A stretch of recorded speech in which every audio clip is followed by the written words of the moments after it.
Hello, and welcome virtually to Brookhaven National Laboratory. I'm Bob Gordon, and I manage the U.S. Department of Energy's office here at BNL. Before you begin exploring this amazing place, let me tell you about the Department of Energy, Brookhaven's owner.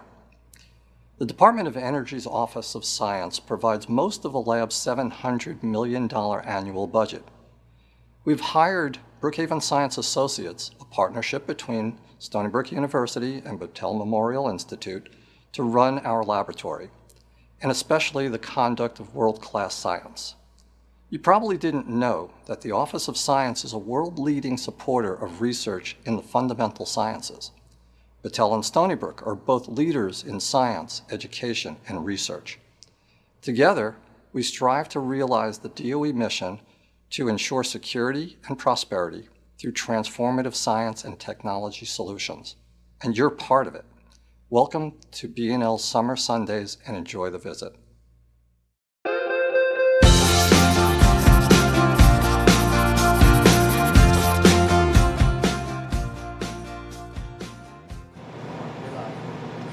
Afternoon, everyone. Welcome to NSLS-II and to Brookhaven National Lab's first Summer Sunday of 2021. We're sitting on the floor of NSLS-II right now. It's one of the world's brightest and newest X-ray facilities. My name is John Hill. I'm the director of this facility. Sitting next to me is my best friend, Matt Whitaker, who is a beamline scientist here and a professor at Stony Brook University. Yeah, so the Summer Sundays is a chance for everybody out there to get to know some of the facilities and the people that we have here at Brookhaven National Lab. So one of the important things to keep in mind is that you have questions for any of us to answer. I don't know why you would ask me personally, but if you have one, I'm here. But if you do have questions for either John or the guests that we will have on later, please feel free to send them in the social media platform that you're watching from. So today, again, we are talking about the National Synchrotron Light Source 2. So, John, why don't you give us a little bit of background information on the facility, what it is, and how it works? Happy to, Matt. So we're sitting on the floor. I don't know if you can see behind me is the machine. This is a large X-ray facility. It was built by the Department of Energy for use by researchers from around the world. It's a very large facility. It's big enough to fit Yankee Stadium in the middle of the ring. It cost about $1 billion to build, 10 years from start to finish, and has now been operating for about 5 years. As I said, it's an X-ray facility. We produce X-rays for use in experiments. The way we produce those X-rays is we accelerate electrons around the ring. They're accelerated up to almost the speed of light. As they travel around the ring, we pass them through arrays of magnets that wiggles the electrons back and forth. And if you do that just right, you produce a very bright, intense beam of X-rays. And that's what we're all about here, producing that bright, intense beam of X-rays. We take that beam, we bring it down what we call beamlines. These are long vacuum tubes that bring the X-rays to the experiments. And we have 28 different beamlines here at the facility. That's a chance for 28 different experiments to happen at the same time. And we carry out a wide range of science here, everything from biology to physics to chemistry to geoscience to astrophysics, all happening here. We're going to show you some of the beamlines today and allow you a chance to talk to some of the beamline scientists who run those instruments. We, as I said, were built by the Department of Energy. We're our user facility. We're built for other people to come and use this facility. And we bring the capabilities to bear on their scientific problems. So people will apply for beam time, as we call it here, through a proposal process, and the very best science gets a chance to come and use these instruments and carry out that science. And like I said, we have people from all over the world coming here, both from other universities, from other national labs, and from industry, all coming to use the facility. Right, so now there are 28 beamlines on the floor. We're going to focus on specifically 3 of them today, and there's also some new beamlines that are coming up that are going to be really exciting and to add to the science portfolio here as well. So you should stay tuned every year to find out what's happened in the year since you've last been at NSLS-II. But at this time, if you don't mind, John, I think we're going to start bringing out our guests here. The first guest that we have today is Cherno Jay, and we caught up with him at his beamline SST earlier today, so we're going to flash over there and take a look and see what he does there. We are here at the soft and tender spectroscopy beamline, SST. My name is Cherno Jay, and I'm one of the NIST scientists based here at NSLS-II, here at SST. SST is one of many beamlines on NSLS-II, which focuses on using X-rays to study materials for applications in energy, health, and national security. Here at SST, we have two kinds of beams, a soft and tender beam. Depending on the material, we can use either the soft and tender X-rays. The X-rays are then used to look at materials in experimental stations. I'll give you a quick tour to show you where the X-rays come from and all the way to where we detect electrons to understand the materials. X-rays come from behind that stainless steel chamber through a pipe out to any of these experimental stations. One such experimental station is the Lariat experimental station. And in the Lariat experimental station, we use the method of neck salves to understand the material along with imaging. In Lariat, when X-rays come here, they hit a sample. Electrons are generated or emitted, and those electrons are then projected out to a detector and a camera. We look at the intensities of the camera to understand the energies of such electrons or the physical or chemical properties of such a surface or sample. Then relate such properties to the function of the material. An example is a gecko foot. You all know that geckos have amazing abilities to climb on walls of any kind and in any condition. By us understanding the chemical and physical properties of such surface, this could be used to inspire biomimicking, such as the adhesion technology. Like many other beamlines, SST has several end stations which can look at different kinds of materials at different energies. I hope you enjoyed this tour, and I look forward to answering your questions shortly. Thank you.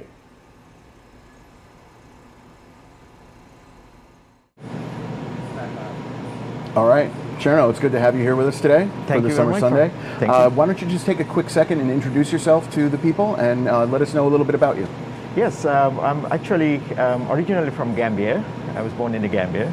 I did my high school there, and then came to the US to do my undergrad. Amazingly, that was probably the first time I had the opportunity to touch a computer. So, I have a background in science. Back at home, I was very much interested in repairing, for example, analog radio receivers. I was into it so much because I was just intrigued as to how they worked. So, I just used to keep breaking stuff and trying to repair them, but never really had the opportunity to touch a computer until I came to the US to do my undergrad. That's very cool. Yeah. And it completely changed your life from that point It forward. sure did. I mean, with all that, I have to say though, I never imagined ever having to work in a facility as huge as NSLS-II. It's very cool. So Cherno, you're part of NIST, right? In Yes. partnership with NSLS-II. Maybe you could tell the viewers what NIST is. Yes, so NIST is actually National Institute of Standards and Technology. It's under the US Department of Commerce. What it does typically is promoting science and enhancing American industrial competitiveness.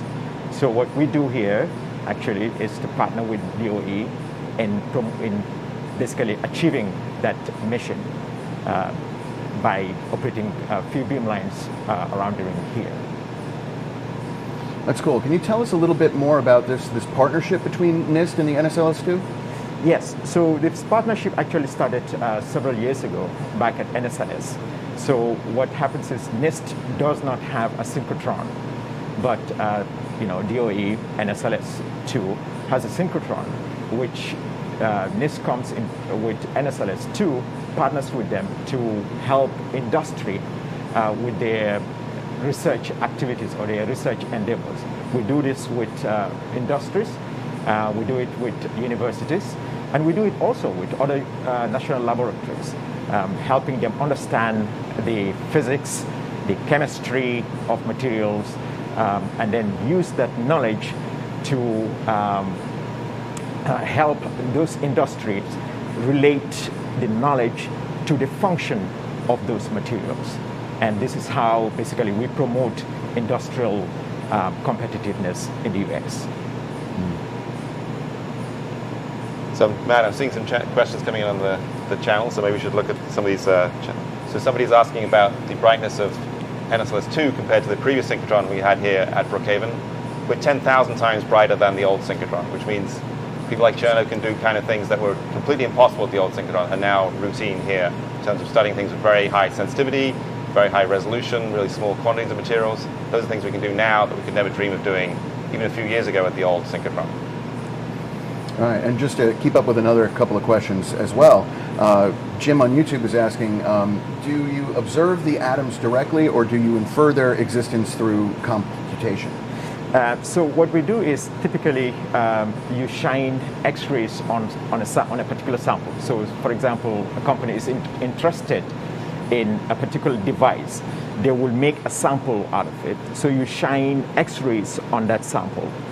Now we know from physics that if you have X-rays hit a sample, they will interact with the samples and emit electrons or even photons. So you measure the energies of those electrons, and that helps you infer what the material is made up of or the chemistry of the material. And that's basically that's how it's done. And once you understand the makeup of that material, then you can say with huge confidence what that material could possibly be used for based on its makeup. Or we do analyze the electrons that come out, and sometimes we do also analyze the light. There's secondary light that can be emitted also just by shining this synchrotron X-rays on your sample. You can emit electrons or light, and by analyzing the light that comes out or the electrons that come out, you can actually infer the makeup of the material.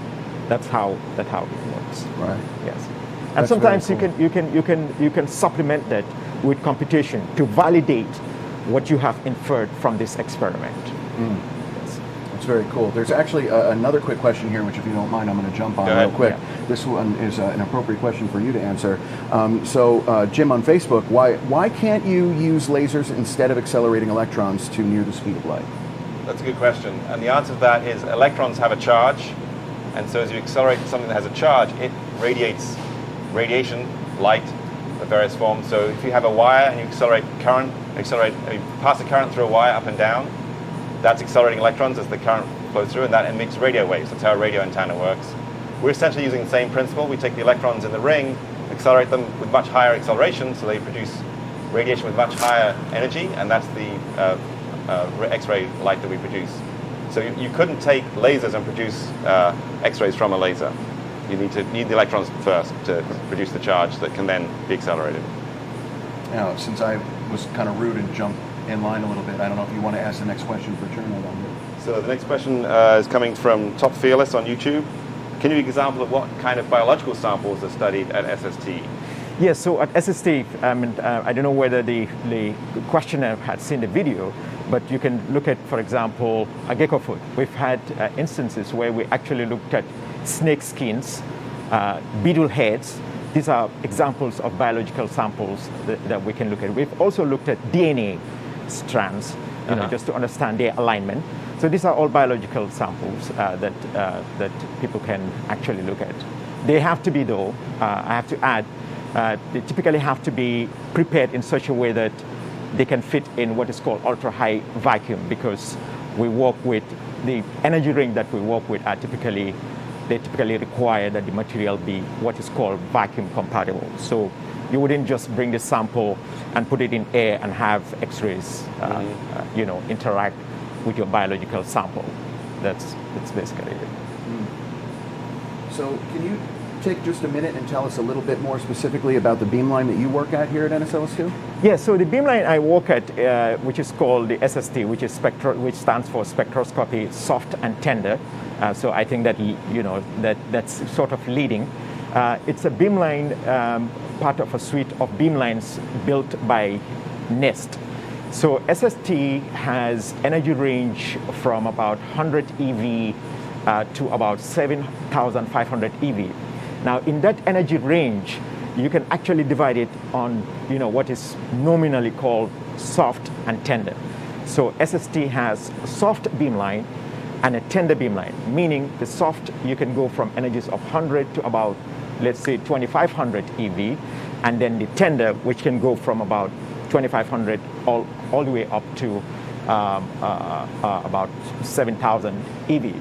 Now, along the beamline, there are several experimental stations which can look at different materials depending on what you're really interested in.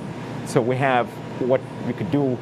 You can have absorption spectroscopy, where you have X-rays coming in, electrons come out. You try to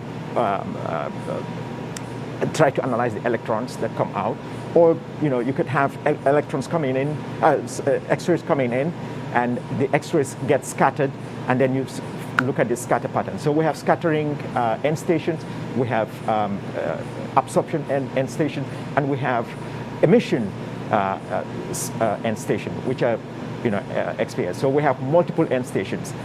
At the same time, all right, so these are two independent beamlines. You have the soft and the tender. So the soft, which, like I said, has small energy range, and the high energy range is the tender. At the same time, we have the ability, with the use of mirrors, to actually propagate the soft beamline over to the tender line, where you can have an end station that can do an experiment, again, depending on what kind of information you're looking for on your material. You can look at that material with energies ranging from 100 EV all the way to 7,500 EV, all in the same experimental station. So we have that ability here.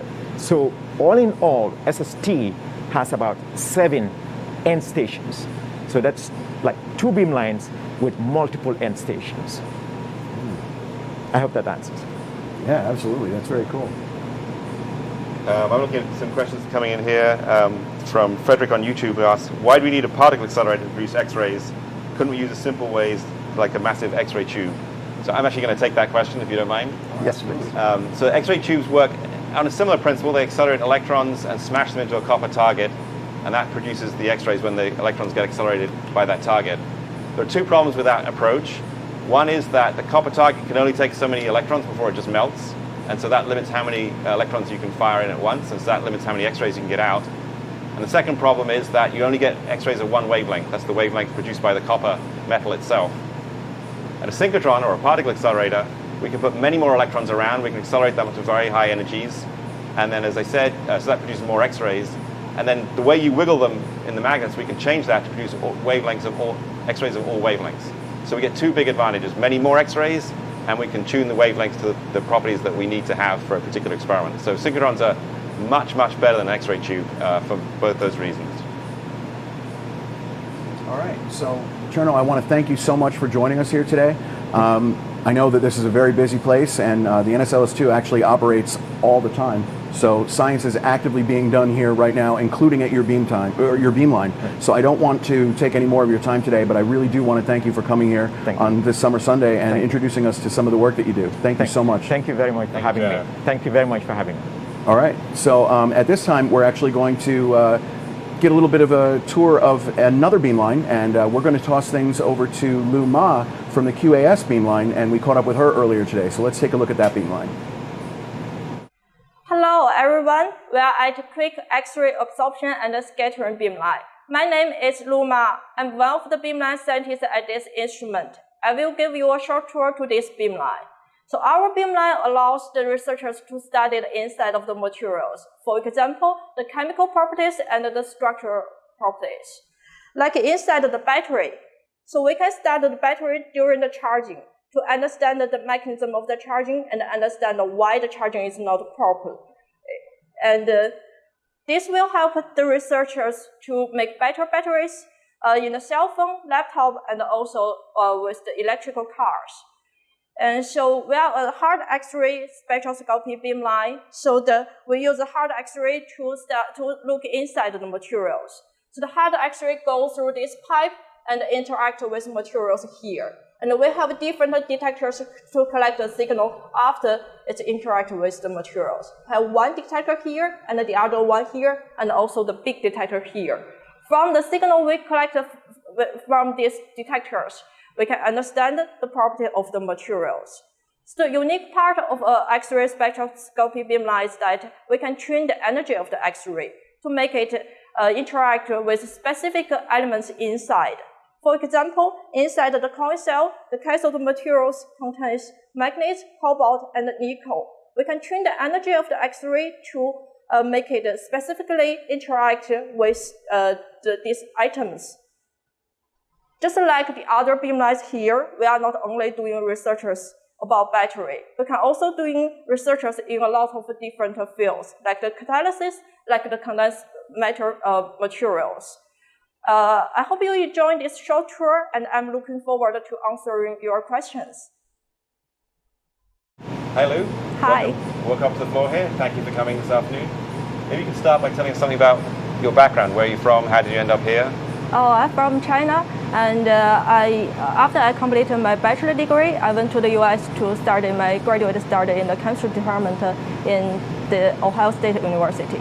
So during that time, and I got a chance to study as a guest graduate student at API's Argonne National Lab. And then that was the time when I started to working at the Synchrotron facility and to study the spectroscopy. Great. Oh, very cool. Now, I know we're both music fans, and so I understand you actually didn't see your first concert until just a couple years ago. Is that right? Yeah, that was the first time was 2018 when I was in Chicago. I went to the Taylor Swift's Reputation concert. Very cool. Very cool. So now I know that we had a little bit of an introduction to your beamline at QAS, and you were talking a little bit about some battery research that's done there. Now, what else can we learn about batteries here at NSLS-II? Yeah, that's actually a lot of different aspects that we can learn from NSLS-II. So, for example, there's a coin cell that's in my hand, and that's most of the case that we start a battery here, and we also can start some like a larger battery like the pulsed cell. So in my beamline, we use the spectroscopy to study the different elements inside the cell. And we also can do the diffraction to study the structure of the materials inside. And also can do the mapping and the tomography to study like the particle size and the morphology of the materials inside. Very cool. And what kind of batteries are we talking about here? So we talk about like all different kinds of batteries. We can study the lithium-ion batteries, sodium-ion batteries, and also all different kinds of like lithium-sulfur battery, like lithium-oxygen battery, and also the aqueous batteries. So now I assume, having the whole beamline, that batteries are not the only thing that you're studying at QAS. Is that right? Yeah, you are right. Battery is not the only thing we are studying at QAS. We also study a lot of catalysis materials. For example, so in our car, we have the catalytic converter inside to deal with the exhausted gas. And that's involved like we need to oxidize the carbon monoxide and reduce the oxides of the nitrogens. And all these catalysts we can start it at our beamline. We've got a question here from Jim on Facebook, which I'm going to jump in because it's a battery question. Sure. Can you give a sense of what could be achieved in the lab now and what we might be out in the market in 10 years' time, for example? Where might batteries be in 10 years' time from now? So actually during these 10 years, we get like a higher density and more reproducible batteries. So we can cycle it like more times like now. From 10 years, like we just started study about the batteries. So it's always like hard to like get it recyclable for a longer time. And now we can get like 100 of times to recharge and charge the batteries. So batteries will last a lot longer. Yes. Many more charging discharging Yeah, and cycles. we can use it for a lot of times now. Can't wait. Yeah. So there's another question here too from Top Fearless on YouTube, and he says the accelerated electrons can produce all types of electromagnetic radiations. So do you filter? I'm asking specifically for QAS. Do you filter and use a particular wavelength of the electromagnetic radiation at your beamline? Yes, that's right. So we are a hard X-ray spectroscopy beam light, so we use a hard X-ray. That's different from Cherno's beam light. So our energy range is from 5 keV to 30 keV.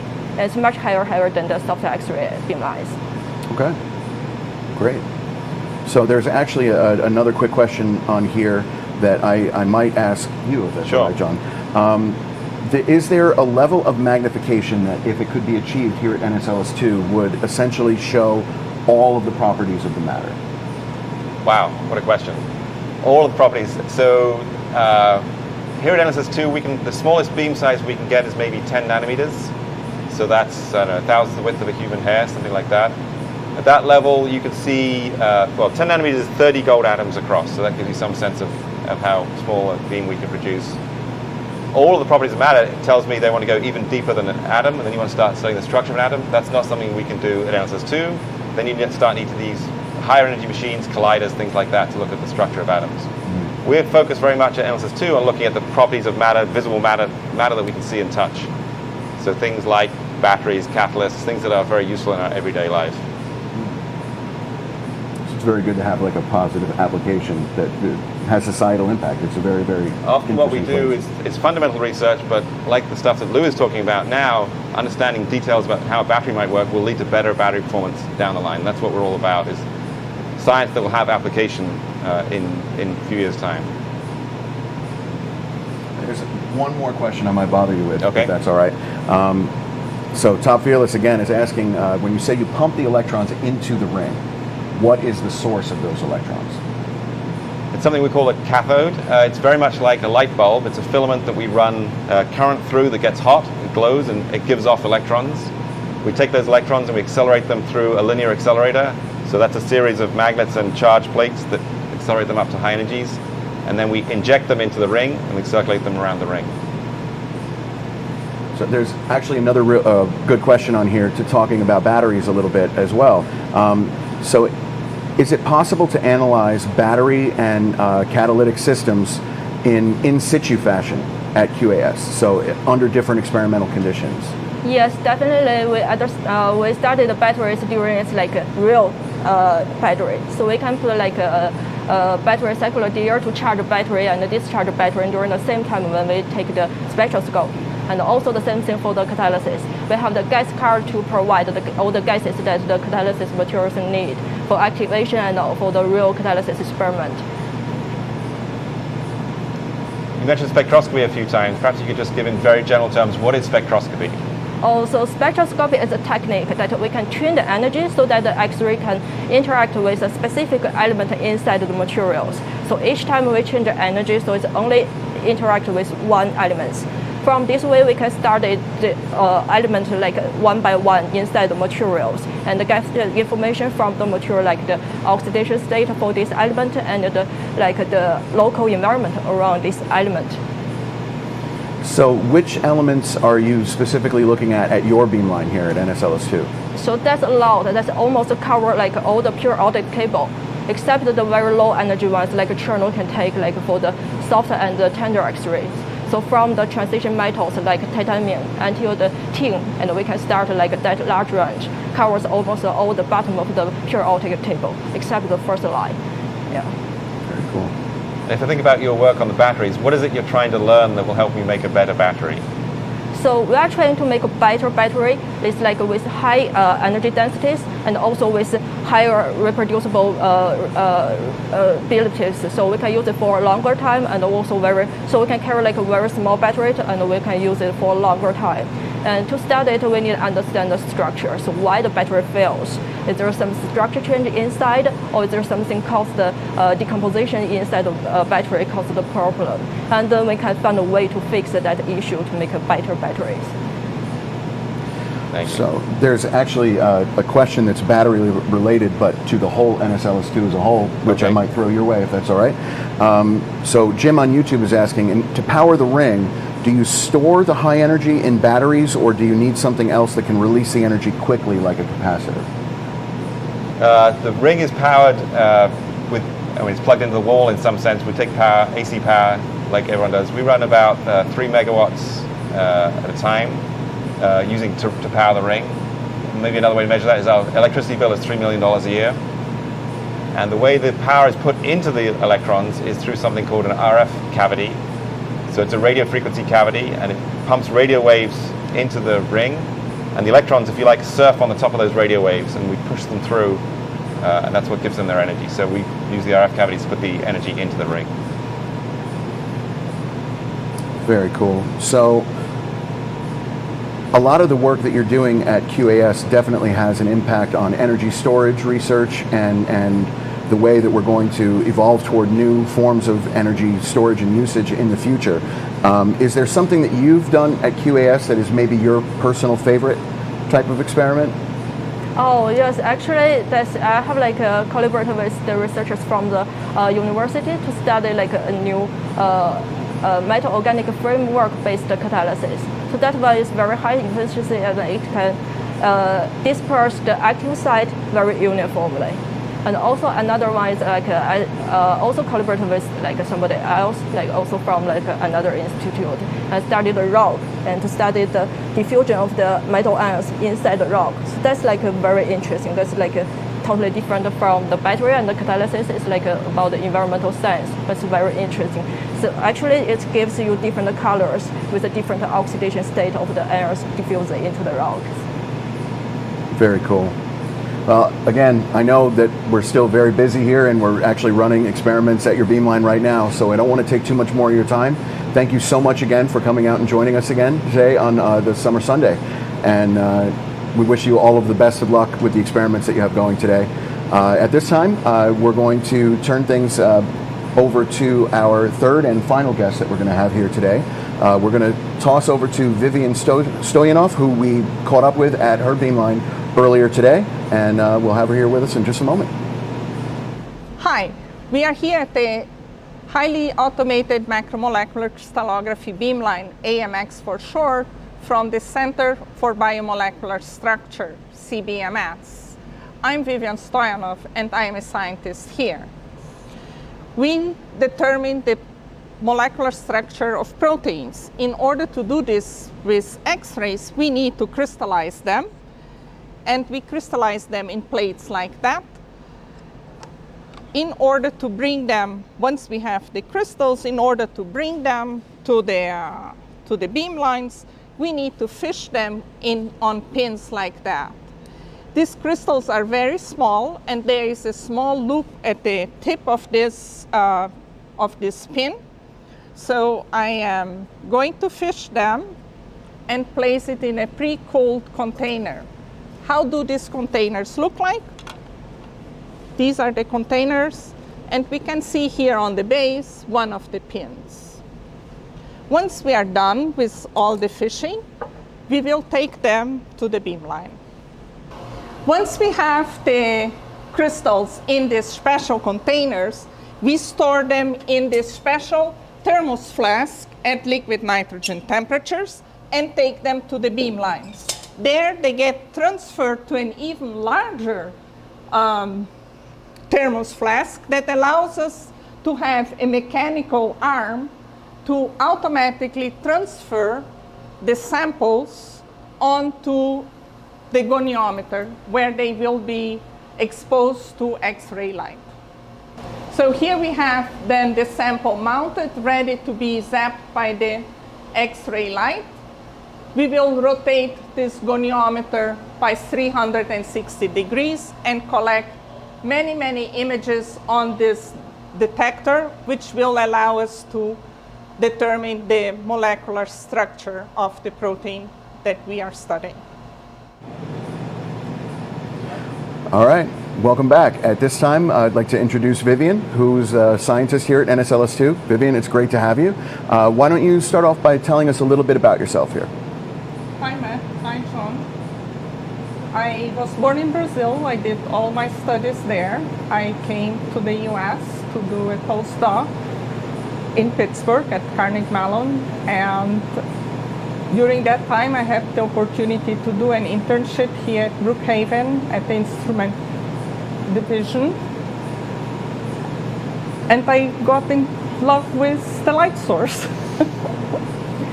I think it's a great playground for any scientist because it provides all these different methods that you can look at materials and proteins from all the different ways and learn. They complement each other, and so you can learn and characterize them very nicely. Vivian, before we start talking about the science in particular you do, perhaps you could talk about the high school program that you're involved in and tell the viewers about that. So the SPARK program is a student partnership for advanced research and knowledge. It's always a team of research teachers and or science teachers and their students. They can join the program through a workshop that is scheduled at the end of the summer. And it is a year-long program. And so the students and their teachers, they write a proposal that goes through the normal review system that we have here at NSLS-II. And that will allow them to develop research in one of their proposed questions that they would like to understand better. For example, we have a group that is just finishing to write a paper on a tick transmitted disease, anaplasmosis, and they already have a structure in the protein database, which is a database really of all the proteins where you can find them. So we are all very excited about that. That's great. That's great, yeah. So students and teachers can join just by submitting proposals to the program, is that correct? Not really. Before submitting the proposal, they do need to participate in this workshop that we schedule yearly and really end of June. It's end of the school year. Okay. Okay, so maybe now we'll switch to talking about your science and crystallography. Okay.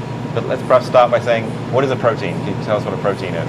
So a protein is a large biomolecule that's formed by amino acids that form a long chain.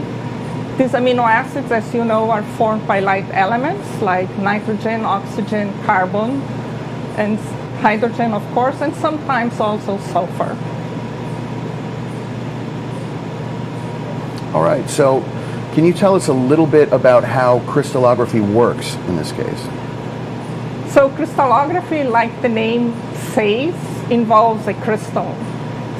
So a crystal is basically when the molecules repeat themselves in a three-dimensional space. And when you shine X-rays on the crystal, they will scatter or diffract X-rays. So from that, we can collect many images, like I mentioned in the video, and you can then collectively, through mathematical and equations, you can actually image, so to say, the molecule, and you can get then information about how this molecule functions and how it looks like, really. We've got a question here from YouTube, which is directly relevant here. Is how do you grow a protein crystal?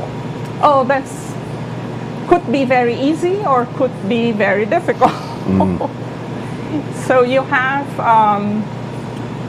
so I'm sure that you, when you were in school, you were able to or asked to grow some sugar crystals, like sugar candy, right? That's a typical task for a science project in middle school or even basic school. So proteins, you grow them more or less the same way, because in order to grow this sugar candy, you have to dissolve sugar in water and you have to get it to be very saturated. So until you cannot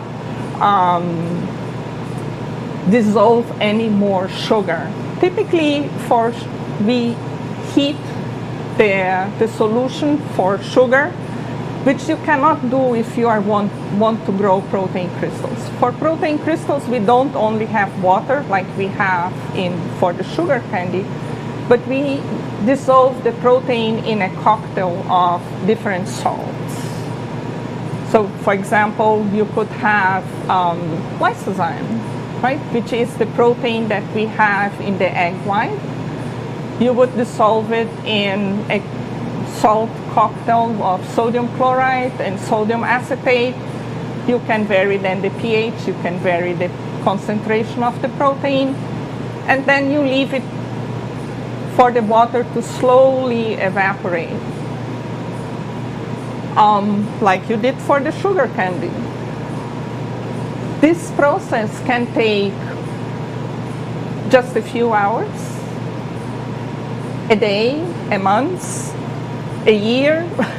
It happened to me many times that I actually found crystals in very old plates that I had forgotten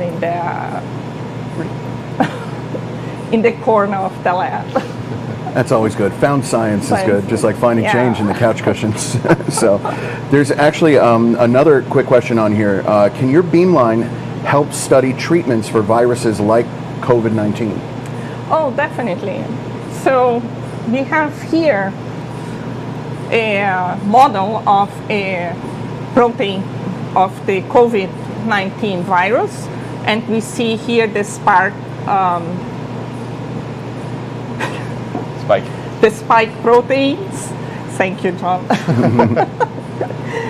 And so we have had groups, researchers, actually crystallizing this protein and trying to find its shape and actually trying then to define how it invades our cells, because it's through these spike proteins that it actually goes and perforates our cell walls, gets in there, and then to multiply itself and gets released in our body. That's what causes us to get sick. Why are we interested in that? Well, if we know the structure of this protein, then we can develop other proteins that would actually block it. And one of the roles of vaccines is exactly to train our immune cells to recognize these spike proteins and actually then kill the virus or make it, block it so that it cannot anymore infect our cells. Right, so I think that's one of the things that's actually worth pointing out too about that model is that those aren't just nebulous shapes, but those are actually determined structures from these experiments. That's right? an atomically correct model, yeah. And we can determine these structures here. People like Vivian working here can determine them to atomic precision, so we really get very high detail. So we had also researchers in our group finding out studying the molecular structure of these proteins and other proteins that are part of the virus in itself. And you also work with pharmaceutical companies to do drug discovery? Definitely. We have several pharmaceuticals coming to our beamlines. For example, Pfizer came and studied some of their vaccines that we are getting, and hopefully all of us are getting them. I have mine. to help us get over this pandemic. It's very cool. So there's a lot of industrial collaboration that you have then when you work here at NSLS-II. Yes, we do have a lot. I would say we have about 12 companies that come to the beamline and take advantage of the instrumentation that we have. Maybe I'll say a few words about that, because in general it's free to use NSLS-II. Researchers from all over the world can write a proposal and get time, but the requirement is that they publish their results, so then they're available to the whole scientific community.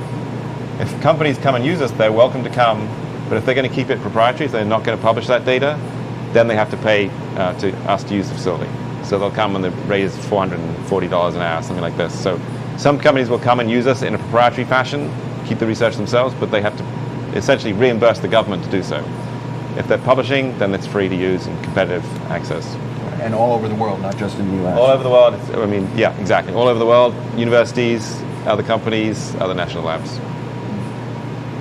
So there's actually another question here from Ed on YouTube, that using today's better tools like what you have available at the Beamline, can you do work like Rosalind Franklin did in the 1950s that led to the Crick and Watson discovery of DNA? And are there any pictures that you've been able to take, any of these images that kind of focus in on and look more like the double helix itself?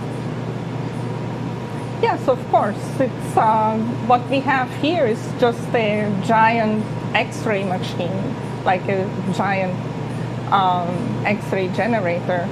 We do study a lot of complexes with DNA, and I would say one of the very cool things as well that we are doing is like studying DNA origami structures, and we have several of these structures being solved at the Beamlines. The purpose of these structures is to actually study beta drug release. So they would form cages, and when in our bodies they would release the protein or the drug that would cure us. So this is one of the applications. Yeah, I would say. I'll add to that if I may, Vivian, but what we can do so much better than back in the day of Rosalind Franklin is much higher resolution. So we're getting much more detailed pictures of things like DNA and much faster. We can move these things through. So a data set may take a few seconds to collect. Oh, it's less than a second. Less than a second. Seconds, we are and so, in milliseconds. we can get through many, many more samples, which is really important for something like drug discovery, where you have to try so many different things that would ever be possible back in the day. So.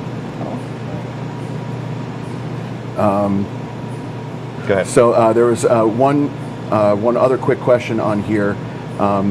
Dylan on Facebook asks, how do the refractive indices of the different crystals affect how you study them at the Beamline? We are not really studying refractive indices on these crystals. The X-rays really interact with the electron cloud around the atoms, so that you can, that's what gives you the interference. For example, it's like you would say, more or less, you would see a rainbow. It's not exactly, but you can imagine that you would have different colors there. We use only a single color to study these crystals, and so they are really acting like a diffraction, a three-dimensional diffraction grid. And so that is what gives you the diffraction images that we actually collect in order to determine the position of the different atoms and how they actually sit in the crystal or sit in the molecule. There's one question here which I think is coming back to the high school program, is whether students from the UK could apply for it. Does it have to be a US school? So at the moment we are doing it virtually. I would say that would be best to ask the program manager, which is Dr. Aleida Perez at the Office of Educational Programs here at the lab. Sounds good. All right, so there's actually another COVID-related question. There's two questions, but I think they can kind of go together. So what would the absorption spectrum of the SARS-CoV molecule look like, and does it fluoresce in X-rays?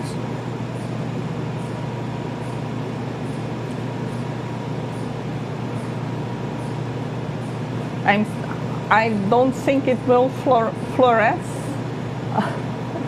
unless it has a metal atom attached to it. Just a very soft energies, maybe, right? Yeah, Carbon, hydrogen, oxygen. Yeah, so some soft energies. So it probably won't fluoresce very much. I have not heard of any study that goes to very low energies so far. So there's actually one question on here that would be good to answer. There's a question from Abraham on Facebook that is, how long are the beamlines active during the year? And is there kind of like a packed schedule in order to access it? It's packed. So it's very competitive to get time here. Most of our beamlines are 2 or 3 times oversubscribed, which means we have many more people wanting to use them than we can possibly fit in. So we do schedule things fairly tightly. Experiments typically run 24 hours a day. Different experiments take different lengths of time. Some may take a few hours, some may take a few days, some may take a few weeks. So we'll try and schedule them to fit in depending on what type of experiment it is. The beamlines run maybe, let's say, on average 6 days a week, a few days of shutdown, then another 6 days in a period like that, and we'll run 3 what we call cycles throughout the course of the year. In total, we run for about 200 days of operations. And as I said, in that time, they're very intensely used 24 hours a day. There'll be someone watching what's going on, either they're at home or they're physically here, but paying attention 24 hours a day. So it's very competitive. Yeah, very cool. There's actually one more question I think that we have coming up that I think would be a good one for you to answer as well, if you don't mind. Do you think the advanced tools that are available at the NSLS-II here at BNL could eventually be available in companies and universities, or will like electrical costs always be a prohibiting factor, or the actual machinery itself? Also a good question. We're at a national lab, Brookhaven National Lab. One of the things the national labs do very well is build these big facilities to make available to others. This investment we're sitting in here was $1 billion to build the machine, maybe another few $100 million to build the beamlines. That's a very large investment for any one company to build, and it's a physically difficult thing to. It's big and maintain and operate. These are very highly skilled things to do. So I think it's not likely that any time in the near future will these tools be available at a company, which is why they can come here and use them here. That's part of what our business is, what we do. But the kind of things we develop here can have spin-offs that could be rolled out to companies, smaller, simpler versions of the sorts of things we do here. Sometimes you can find a way to do it in a different way at a company. So sometimes that does happen. But these very highly specialized tools, I think, will always belong at national labs. And what's very cool, some of the things that we've talked about today at the different beamlines, there is a wide variety of different types of studies and different types of equipment that can be used here, different types of experiments to study a wide array of different materials, whether biological or geological, that's me, or studying anything from material science to planetary science. There are so many exciting opportunities at a place like NSLS-II. And we are just about out of time, so I do want to say thank you, Vivian, so much for coming and sharing your beamline with us today.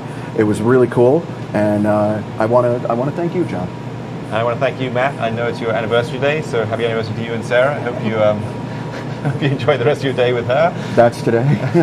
And thank you. Well, Matt recovers from that shock. Thank you all for watching. Really enjoyed having you here. I hope we've answered your questions, and maybe we'll see you next year. I should also mention that the Brookhaven is running another one of these next Sunday, where we'll advertise and tell you about one of our other machines. That's a high-energy collider. Really interesting stuff happens there too, so please tune in if you have time. Thank you very much, everyone.